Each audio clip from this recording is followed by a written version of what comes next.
Ồ, từ vừa lá rồi. Chum, anh chắc à? Ấy, sao o ra đây nè. Ừ, o đây sớn à, vậy sớn. Vô một đứa chứ. Hè hè. Ế. Hỏi mày vay mày. Ôi, ôi, thử một cái chứ. Xứ rồi đi. Ôi, thiếm rồi chăng? Giờ tụ vào nha bơi. Ừ, vô rồi chứ. Mày cài rong đấy hay. Anh lười là bày cài rong. Ừ, đỏ bật lưng ấy. Ôi, ôi. Chồm, mày lo mày. Oh my god. À, baka vô. Vay vay lần đó à.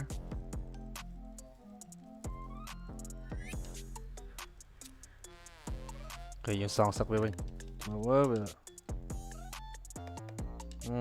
Này tình nào vay tranh cái hút mà ai.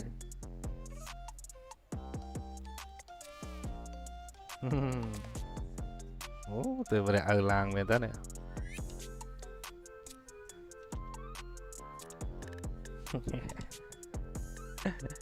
À, skip it. Mơ mơ bị khang văn á, mê thấy cái nào.